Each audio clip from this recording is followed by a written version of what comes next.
오늘 말씀의 제목은 영광을 바라고 즐거워하는 삶, 영광을 바라고 즐거워하는 삶이라는 제목으로 말씀을 전하도록 하겠습니다. 우리가 살아가는 데 있어서 정말 깊이 기억해야 될 것이 있다면 그것은 우리 주님과 내가 한 몸을 이룬 연합체다라는 것을 잊어서는 안 됩니다. 그것은 매우 신앙생활을 하는데 중요하고 또 그것이 우리의 신앙에 있어서 나아가는 데서 출발이고 또 그것이 우리의 삶을 열매 맺는 삶으로 나아가게 하는 그런 뿌리가 된다고 할 수가 있습니다. 그래서 오늘 읽었던 본문은 우리가 어떤 상태 가운데 있는지에 대한 삶의 원리를 아주 명쾌하게 설명을 해주고 있습니다. 우리가 다 잘 알고 있지만 이러한 부분들에 대해서 우리가 살피고 또 그것을 분명하게 인식하는 가운데 우리가 어디에 서 있는가 이런 것들을 알게 될 때 우리의 마음속에 참된 기쁨과 평강이 임하게 됩니다. 그러한 기쁨과 평강이 우리 성도님들의 삶 가운데 날마다 더해지고 또 임하기를 기대하게 됩니다. 우리가 읽었던 말씀은 좀 어려울 수가 있습니다. 그러나 주보를 보시면은 두 가지로 이렇게 분류하고 또 나누어 볼 수 있다는 사실을 발견하게 됩니다. 읽은 말씀을 보시면은 이 두 머리가 있는데 한 머리는 아담이라는 머리고 또 하나는 예수 그리스도라는 머리다라는 것을 알 수가 있습니다. 그리고 두 가지 행동이 나타납니다. 그것은 아담이 저지른 선악을 알게 하는 나무를 따먹어버린 이 범죄, 한 범죄가 나오고 그 다음에 아담 이후로 오신 둘째 사람 예수 그리스도께서 순종하심으로 한 의로운 행동, 순종으로 우리의 삶을 생명 가운데로 이끌어 가셨다는 사실을 말씀해 주고 있습니다. 그리고 이러한 한 범죄와 한 의로운 행동의 두 가지 결과를 로마서에서 말씀해 주고 있습니다. 아담의 한 범죄로 말미암아 모든 사람이 정죄에 이르고 사망이 모든 사람에게 이르렀다고 우리에게 강조를 해주고 있고 그 다음에 한 의로운 행동 때문에 우리가 생명을 얻고 의롭다함을 받는 그러한 삶을 살아갈 수가 있게 되었습니다. 이러한 아담 안에서의 삶 그리고 예수 그리스도 안에서의 삶을 왕노릇하는 삶이다 라고 이렇게 성경은 표현하고 있습니다. 그러니까 예수 그리스도 이전에 아담의 한 번의 행동 이것이 이것 때문에 모든 사람들에게 죄와 사망이 그들을 지배하고 그들을 옥죄며 살아가도록 만들었다는 것입니다. 그래서 그것을 좀 이렇게 쉬운 표현으로 왕도로 됐다는 것입니다.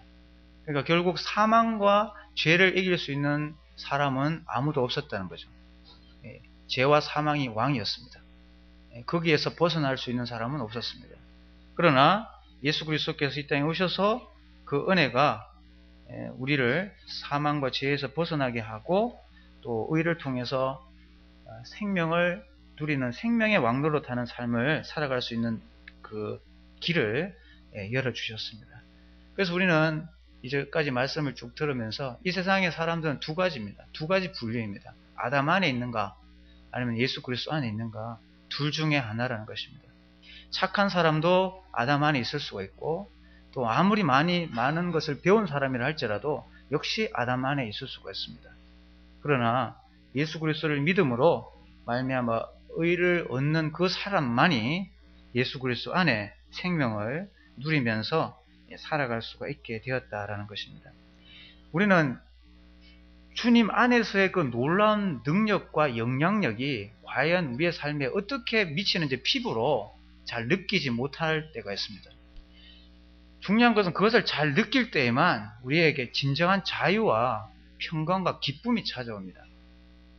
그런 것들을 인식하고 진짜 삶 가운데 믿게 될 때 그 환경과 관계없는 정말 평강과 기쁨이 찾아옵니다. 그것은 예수 그리스도 안에서 얻기를 원하셨던 그러한 평강과 기쁨이라는 것입니다. 그것을 우리가 생각할 수 있고 또 그 영향력이 얼마나 대단한지를 우리가 알기 쉽게 하는 어떤 예가 필요한데 그 예를 잘 보게 되면 그리고 실질적으로 그걸 느끼면 그러한 부분에 대해서 더 실질적으로 깨달을 수가 있다라는 것입니다. 그것이 뭐냐면 아담이 보여줬던 삶이었습니다. 아담이 보여준 그 삶의 영향력이 얼마나 대단한가, 이런 것들을 우리가 다시 한번 점검을 해보게 될 때 주님 안에서 우리에게 임하는 영향이 이렇게 대단하겠구나라고 하는 믿음으로 나아가게 할 수 있다라는 것입니다. 그래서 이 대표와 연합의 원리를 오늘 읽었던 5장 12절에서 21절까지 우리는 찾아내면 좋습니다. 대표와 그리고 연합이라는 원리, 이것을 우리가 잘 알고 이해할 때 우리의 삶이 풍성한 삶으로 살아가기에 부족함이 없도록 합니다. 이 아담은 5장 12절에 보면 그러므로 한 사람으로 말미암아 이렇게 되어 있는데, 이 한 사람은 누구입니까? 아담입니다. 아담. 이 한 사람이 어떤 죄를 범했냐면 선악을 알게 하는 나무를 따먹었습니다. 그런데 그 아담이 미친 영향력은 온 인류를 다 죄와 사망 안에 가두어 버리는 그러한 영향을 주었다고 하는 것을 강조해 주고 있습니다. 주부에 보시면은 이 인류의 대표이자 머리로서 죄를 지은 결과로 하나님께서는 모든 인류의 계좌에 죄를 넣으셨고, 인류는 자신의 계좌에 죄가 들어온 결과로 또한 실제로 죄들을 짓게 되었다. 그 결과 사망이 모든 사람에게 이르게 되었고, 생명이 없는 모든 사람들은 아담을 머리로 하여 그와 연합되어 있다라고 정리해 볼 수 있습니다. 우리가 알기 쉽게 계좌, 통장의 계좌에 뭔가 들어왔을 때 이게 들어왔구나라는 걸 알지 않습니까? 이 아담으로 말미암아서 들어온 게 뭐냐면 죄입니다. 죄. 그 죄가 들어오고 난 다음에 모든 사람들에게 이 죄라는 것이 실제로 우리에게 들어왔다는 겁니다. 이 죄는 더 신입니다. 더 신. 어떤 죄들을 지은 죄들이 아니라 아담으로부터 물려받은 죄성을 말하는 것입니다. 그래서 이 죄성이 아담으로부터 들어온 이후 모든 인류에게 들어오게 되어서 모든 인류는 태어나자마자 죄라는 것이 들어와 있는 상태에서 태어나게 되고, 그 죄성으로 말미암아서 사람들은 자연스럽게 죄를 짓고 이 땅의 삶을 살아가게 되는 것입니다. 그러니까 죄들을 짓는 것은 죄성이 있는 결과인 것입니다. 그것이 아담에게 들어왔기 때문에 모든 사람들에게 그것이 임하게 되었고, 그것이 우리의 삶 속에 이 죄를 짓는 것으로 나타났다는 것입니다. 내가 태어날 때 박씨가 되고 싶어서 된 거 아니거든요. 태어나니까 박씨가 되어 있었습니다. 마찬가지로 나와 내 의지와 관계없이 되어진 것입니다. 내가 태어나자마자 나의 의사에 관계없이 아담 때문에 나는 죄인으로 이 땅의 삶을 시작하게 되었다는 것입니다. 그래서 다윗이 나를 모친이 죄 중에 나를 잉태했다, 이런 말씀이 있죠. 죄 중에 나를 잉태했다. 그래서 뱃속에 있을 때부터 죄인이었다는 것입니다. 엄마가 죄인이니까 그 아이도 죄인이고, 그 엄마 위에 조상들, 그 위에 아담이 있기 때문에 아담 안에 모든 사람들이 속하여서 죄인으로 살아가는 것입니다.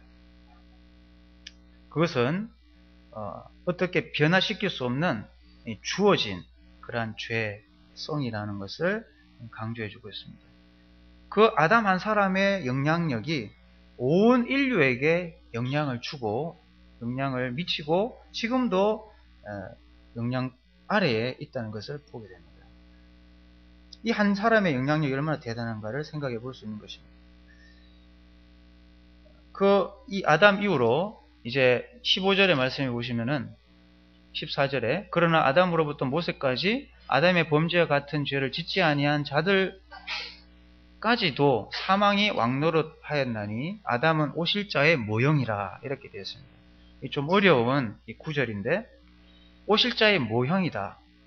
이 모형은 헬라어로 티포스라는 뜻인데, 틀에 찍어내어 제작했기 때문에 원형과 똑같은 특징을 갖고 있다라고 이렇게 생각해 볼 수 있습니다.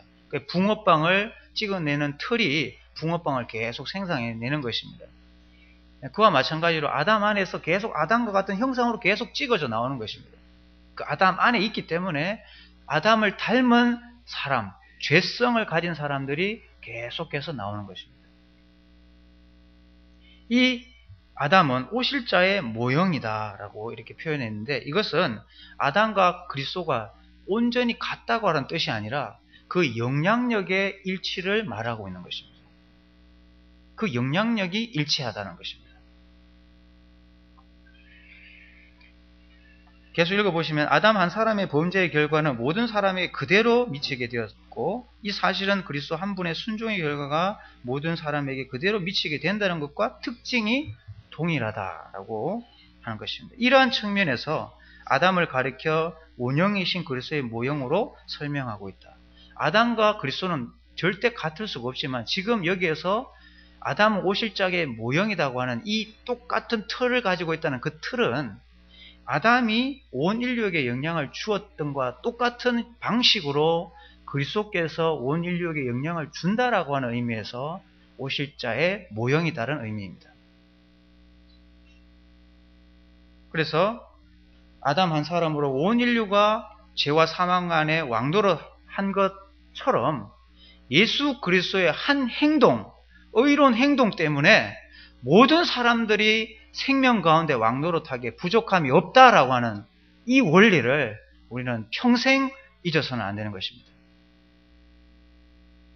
그런데 중요한 것은 이 원리가 흔들릴 때 신앙은 깨집니다.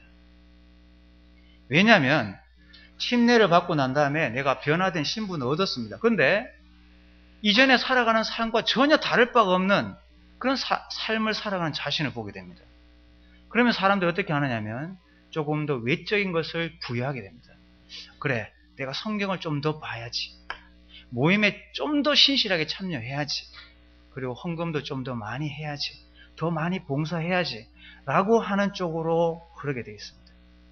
그러면 어떻게 되느냐 하면 나의 구원을 지탱하는 그 지탱이 그리스도의 은혜가 아니라 나의 지금 하고 있는 행위를 근거로 한 구원으로 흘러가는 것입니다. 그래서 율법주의가 생기는 것입니다. 그냥 율법주의가 생기는 게 아니라 내가 뭔가를 하면 편하고 뭔가를 하지 않으면 불편한 이런 삶에서 벗어날 수가 없는 것입니다. 이것은 주님께서 우리에게 주시고자 하는 평강과 기쁨이 아닙니다. 대부분 신앙을 할 때 나의 어린아이와 같은 신앙의 출발은 다 미숙하고 다 연약함이 있습니다. 그런데 그 연약함 속에서 흘러가는 것은 내가 좀 더 잘해야지라는 쪽으로 흘러간다는 것입니다. 이 첫 단추를 우리는 어떻게 깨느냐? 예수 그리스도 한 분으로 내가 여기에 서 있다는 사실을 계속해서 인식하고 믿고 주님을 의지하는 것입니다. 그것이 승리의 출발입니다. 이 중에 아무도 그러한 나의 얄팍한 행위로 이 구원을 유지하고 이 그리스도 안에서 삶을 살아가는 것으로 착각하는 그런 분이 없기를 바랍니다. 우리는 그리스도 예수 안에 있습니다. 아담 안에 죄와 사망을 왕노릇한 우리를 아무도 벗어날 수 없게 했는데 그리스도께서 한 번의 순종으로 우리를 그 죄와 사망에서 벗어나게 해서 이제 또 다른 그 생명의 공동체, 몸된 교회의 지체로 더해지게 하신 것입니다. 이것은 엄청난 신분의 변화이고요. 엄청난 가치의 상승입니다. 죄인이 하나님의 자녀가 되고 죄인이 의인이 되고 하나님의 그 천국의 그 나라의 상속 유업을 이을 상속자로 완전히 변화된 것입니다. 그 영광 속에서 우리는 누리고 그분을 즐거워하고 평안한 가운데 살아가는 것이 하나님의 뜻이다라는 것을 우리는 잊어서는 안 됩니다. 지난주에 제가 침례받은 분 중에 박석호 형제님, 조선족 형제님이 있었습니다. 조선족. 그래서 이 삶의 원리가 참 중요하다는 걸 이야기하면서 이제 축구 경기 이야기를 예로 들었습니다. 한국과 중국이 축구를 했는데 한국이 3대2로 이겼다. 그럼 박석호 형제님은 기쁘냐 슬프냐 이렇게 물었습니다. 중국이 3대1로 이긴 걸로 하겠습니다. 중국이 3대1로 이겼습니다. 그래서 박석호 형제님에게 중국이 3대1로 이겼습니다. 마음에 기쁨이 있습니까? 불편합니까? 이렇게 물었을 때 어떻게 대답했을까요? 조선족입니다. 그 형제님은. 기쁘다고 했습니다. 그러면서 그분의 실체를 보게 된 거죠. 이 사람 중국 사람이구나. 중국에 속해 있구나. 라는 것을 그 말 한마디로 알 수가 있는 것입니다. 저는 기분이 안 좋죠. 한국이 졌으니까. 왜냐하면 나는 한국 안에 포함되어 있기 때문에 그런 마음이 일어나는 것입니다. 근데 편안하게 앉아가지고 중국이 열심히 땀 흘려가면서 축구해가지고 3골을 넣었을 때 그 사람들이 이긴 게 왜 내가 기쁨이 되는 것입니까? 그 사람이 승리했는데 내가 왜 기쁜 겁니까? 그게 대표의 원리인 것입니다. 중국이 이긴 것이 곧 내가 이긴 것이 된다는 걸 믿기 때문에 기쁜 것입니다. 내가 중국 안에 중국 사람이다 라고 하는 것을 인식하고 믿고 있기 때문에 중국이 이기면 기쁘고 한국이 이기면 기쁨이 사라지는 것입니다. 이것이 내가 어디에 속해 있는가를 말해주는 것입니다. 땀 뻘뻘 흘리는 사람은 중국 대표팀인데 그 승리를 내가 함께 공유하고 누리는 것입니다. 그게 바로 대표의 원리이고 연합의 원리입니다.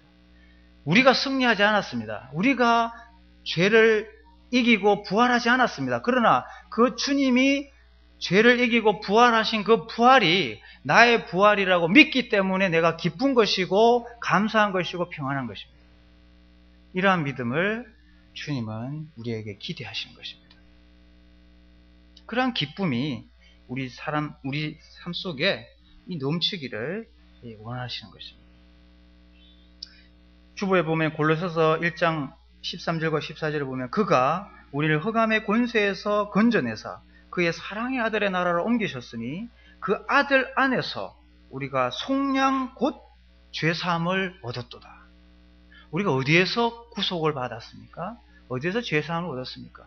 그 아들 안에서 우리가 구속 곧 죄사함을 얻고 살아가는 것입니다. 흑암의 권세에서 우리를 옮겼습니다. 주님의 그리스도 예수 안으로 믿음으로 말미암아 구원을 받는 그러한 원리를 따라 우리는 이제 그리스도 예수 안에 살아가는 삶이 되었다는 것입니다. 이러한 것들을 우리가 인식하게 될 때 우리가 주님을 깊이 묵상하게 되는 것입니다. 주님의 십자가의 승리를 묵상하면서 이것이 나의 승리다라고 하는 기쁨이 내게 임하게 되고 그래서 주님을 향한 찬양이 있고 나를 위해서 십자가에서 피 흘려 죽으신 그 죽음이 나를 대신한 죽음이기 때문에 마음속에 감사가 있는 것이고요. 그러니까 주님 앞에 예배의 뜨거움이 다시금 회복이 되는 것입니다.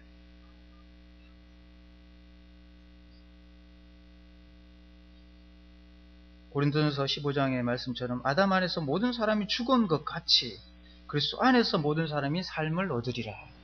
이 단순하고도 확실한 진리 안에서 우리는 주님 안에 거하는 삶의 그 풍성함을 누리면서 이 땅의 삶을 살아가야 하는 것입니다. 누구든지 그리스도 안에 있으면 새로운 피조물이라. 이전 것은 지나갔으니 보라 새 것이 되었도다. 나는 똑같지만 내 소속이 그리스도 예수 안이기 때문에 주님이 승리했기 때문에 나는 승리한 자로 주님이 의인이기 때문에 내가 의인으로 주님 앞에 서서 이렇게 살아갈 수 있도록 해주시는 그러한 은혜를 누리게 되었다는 것입니다. 이제 남은 것은 무엇입니까? 이러한 놀라운 변화된 예수 그리스도 안에서 우리는 죄에게 내 자신을 던져서 죄를 짓는 삶을 사는 것을 이제 멈추고 이제 그리스도를 닮아가는 삶을 목표로 해서 이 땅의 삶을 살아가는 것입니다. 그것이 성화라고 말씀드렸습니다. 신분은 완전한 신분은 변함이 없습니다. 그러나 그 신분에 걸맞는 나의 삶을 잘 가꾸어 가는 것은 우리에게 동일한 숙제로 이 땅의 삶에서 던져져 있습니다. 그런 가운데서 이 안에 거하기 위해서 착한 행실을 해내야 되는 게 아니라 이 안에 거하게 하신 은혜가 내 삶에 넘쳐서 그렇게 살아가도록 하는 삶으로 변화되는 것이 주님께서 원하시는 그러한 뜻이다라는 것입니다. 그래서 우리가 이미 그리스도와 연합되어 죄에 대하여 죽은 이 사실 앞에 우리는 실제적인 삶이 죄에 대하여 죽은 자로 이 땅의 삶을 살아가는 데 있어서 부족함이 없도록 내 삶을 가꾸어 나가야 하는 것입니다. 이것을 행하도록 하는 것은 성령의 능력으로 할 수 있다고 말씀을 드렸습니다. 그 앞에 5장 1절을 보시면은 로마서 5장 1절, 그러므로 우리가 믿음으로 의롭다 하심을 받았으니 우리 주 예수 그리스도로 말미암아 하나님과 화평을 누리자. 또한 그로 말미암아 우리가 믿음으로 서 있는 이 은혜에 들어감을 얻었으며 하나님의 영광을 바라고 즐거워하느니라. 이제 우리에게 남은 것은 뭐냐면요, 그분을 바라보면서 이제 누리는 것입니다. 그리스도 예수 안에 들어온 우리 성도들은요, 주님의 은혜와 사랑을 마음껏 누리는 것입니다. 마음껏.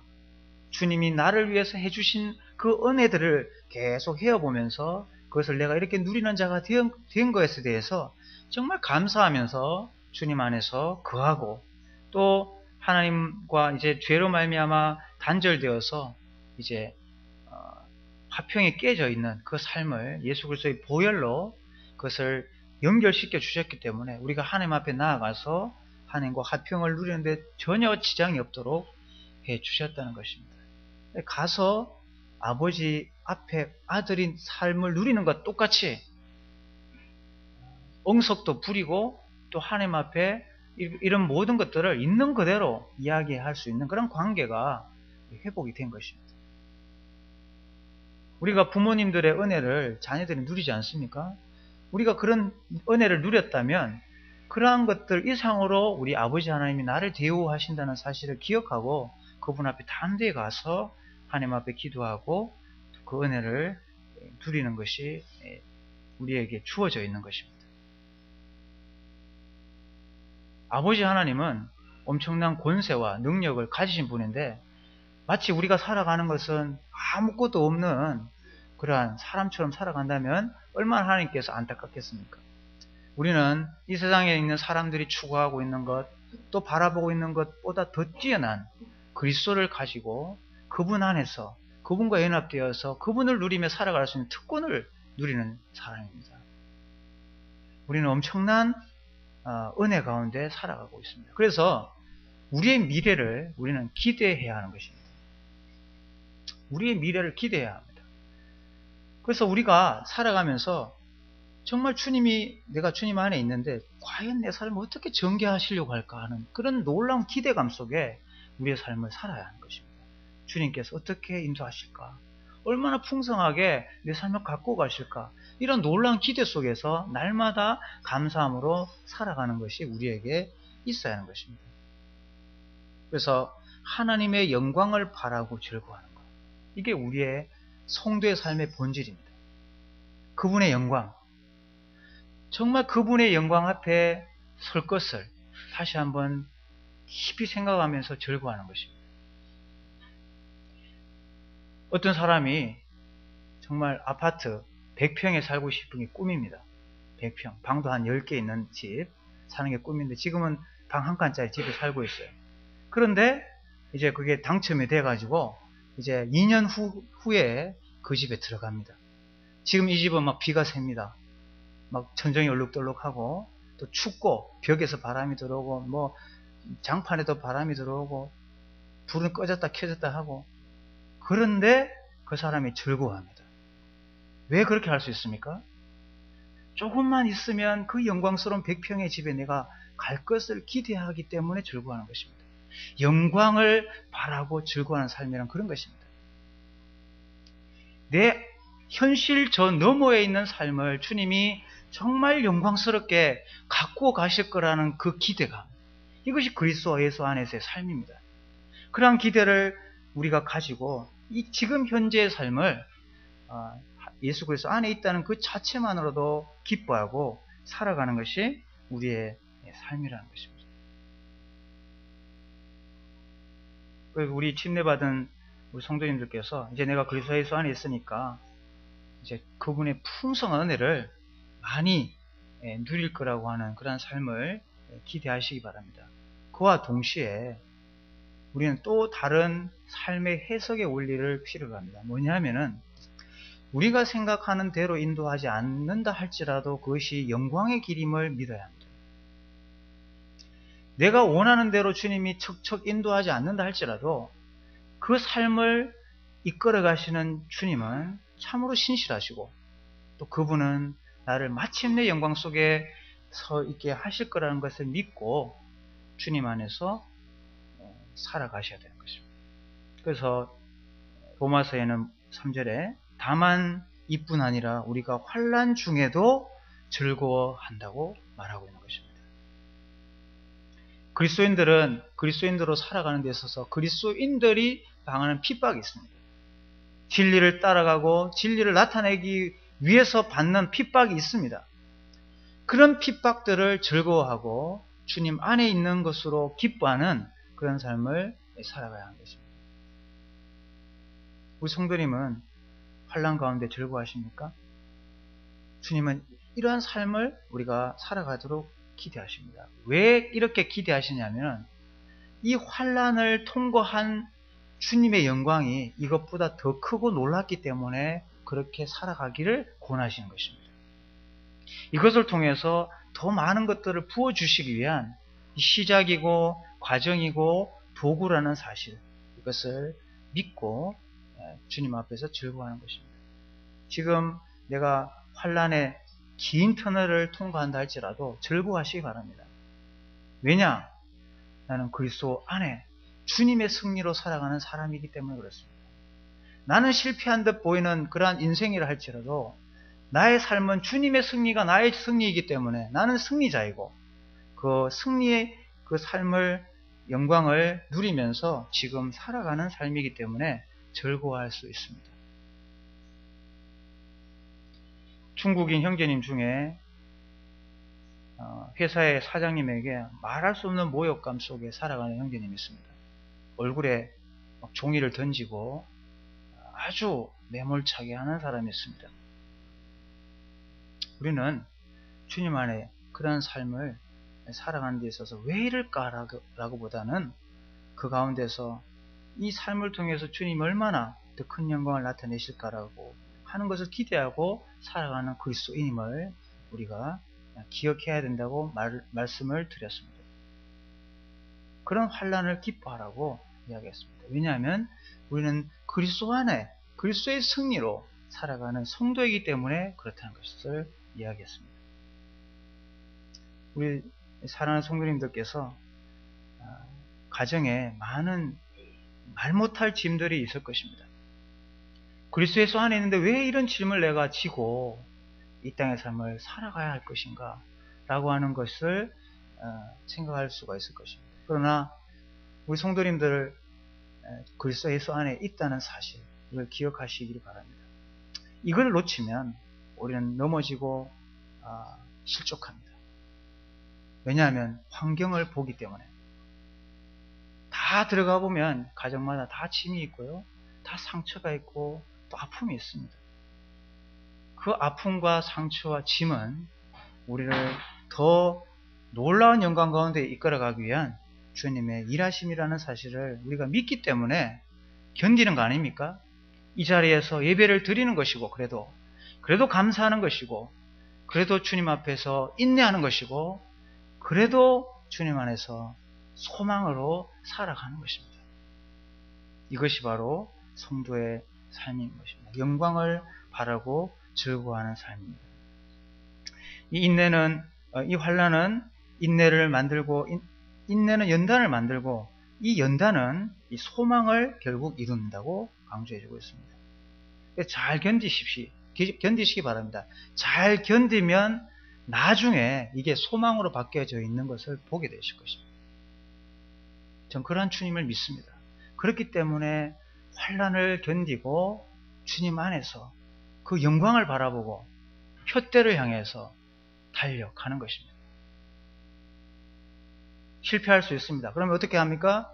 과거는 잊어버리고 뒤의 것은 잊어버리고 현재 서 있는 위치에서 그리스도의 영광을 바라보고 달려가는 삶, 그게 사도 바울의 고백이었습니다.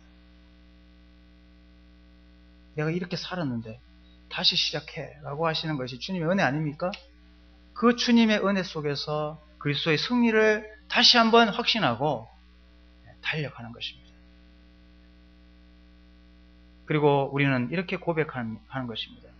내가 달려갈 길을 다 가고 믿음을 지켰으니 라고 하는 이 사도 바울의 고백이 우리의 성도의 모두의 고백이 되어야 하는 것입니다. 그리스도 예수 안에 서 있는 이 은혜를 우리가 누리시고 또 경험하시는 우리 성도님 되기를 바랍니다. 2절 말씀에 보면 또한 그로 말미암아 우리가 믿음으로 서 있는 이 은혜에 들어감을 얻었습니다. 예수 그리스도 안에 어떻게 있냐면 스탠드, 서 있다는 것입니다. 누워 있고 낙심해 있고 넘어져 있고 주저앉아 있는 게 아니라 서 있다고 이야기하고 있습니다. 그리스도 예수 안에 서 있는 이 믿음, 우리는 종종 그리스도 예수 안에 있으면서도 넘어져 있고 낙심해서 주저앉아서 한 발짝도 못 가겠다고 하는 푸념을 하면서 주저앉아 있는 것을 봅니다. 그 주저앉은 자리가 어디입니까? 예수 그리스도 안입니다. 그 환경 속에서 임한 좌절감에 쌓이지 말고 승리하신 주님이 나의 승리라는 그 믿음을 다시 발휘해서 그 속에서 다시 일어나야 하는 것입니다. 그 안에서. 그래서 너무나 부족한 자이지만 나를 이끌어 가시는 그 주님의 손을 붙들고 주님 안에서 다시 한번 나아갈 수 있는 그러한 힘을 공급받고 또 살아가는 이 성도의 삶이라는 것을 우리는 꼭 기억을 해야 하는 것입니다. 그리고 우리가 경험하셔서 아시겠지만 하나님의 그 환난이 더한 곳에는요, 하나님의 사랑이 더 넘치게 되어 있습니다. 더 넘치게 되어 있습니다. 환난이 깊으면 깊을수록 그 속에 임하는 주님의 사랑은 더 깊고 놀랍습니다. 그래서 우리의 신앙은 또 한층 발견된 주님의 놀라운 사랑 때문에 놀라게 되고 그 놀라운 사랑 앞에서 우리는 말할 수 없는 기쁨 속에서 감격의 눈물을 흘리며 주님을 바라보는 것입니다.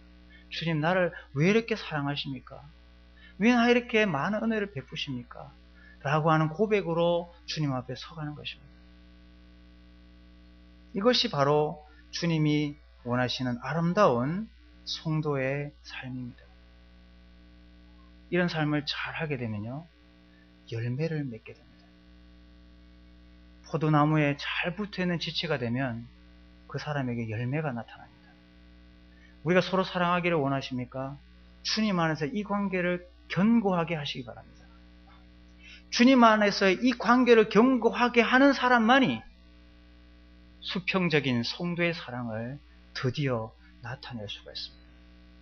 참된 섬김을 나타낼 수가 있습니다. 오해받지 않는 이기적이지 않은 사랑을 나타내게 되는 것입니다. 서로 사랑하고 하는 그 계명을 내 삶의 계명으로 여기고 사랑하기 시작합니다. 누가요? 그리스도의 사랑을 그렇게 누리고 서 있는 사람만이 그렇게 살아갈 수 있습니다. 이런 것이 빈약하면 몸된 교회가 모여있을 때 분열하고 또 나뉘어지고 섭섭하고 마음의 관계 회복이 더뎌지고 하는 것들의 이유가 다 여기 있습니다. 결국 이런 것들이 모임에 하나 되게 하신 것을 모래처럼 만들게 되고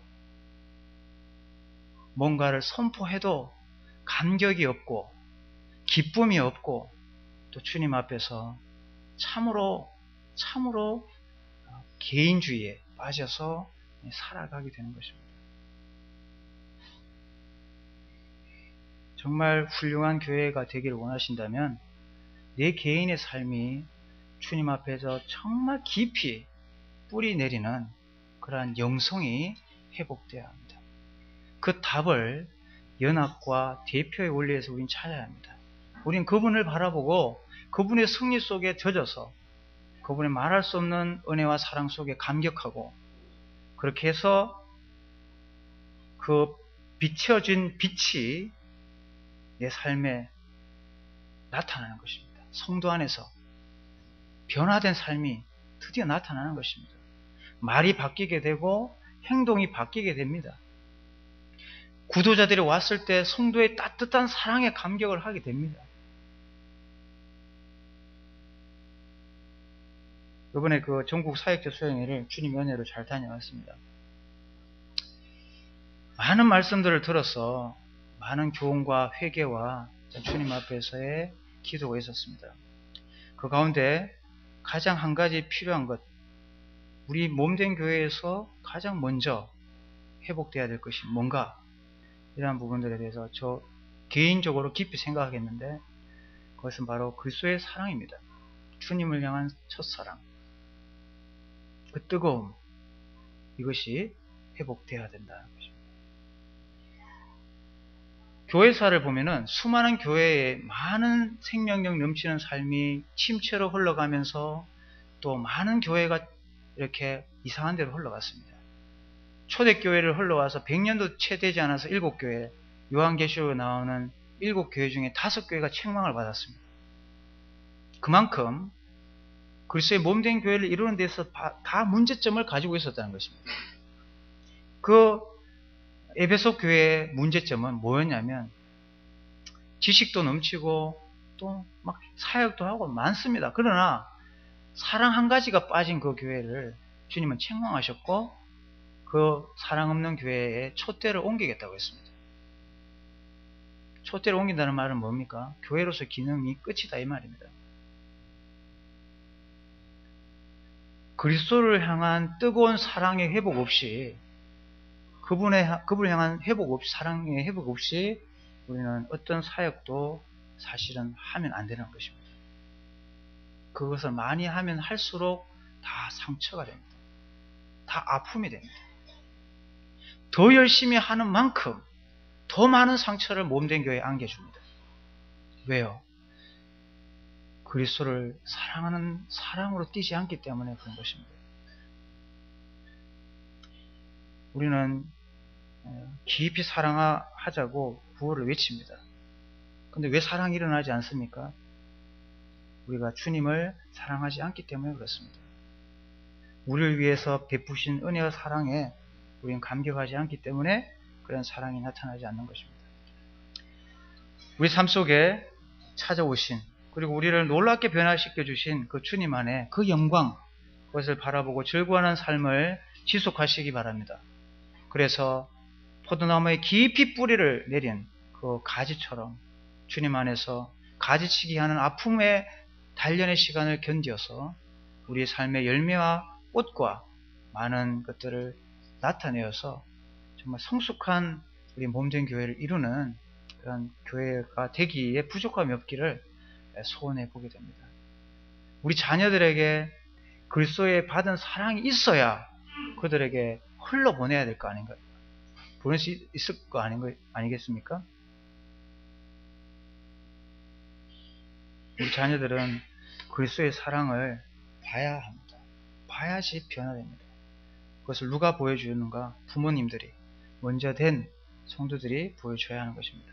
이러한 삶을 살아가는 데 있어서 주님의 그 연합의 원리를 우리가 꼭 기억하시고, 또 그분 안에서 또 그분의 영광을 바라보면서 즐거워하는, 또 승리하는, 열매 맺는 그런 삶이 되기를 바랍니다. 기도하겠습니다.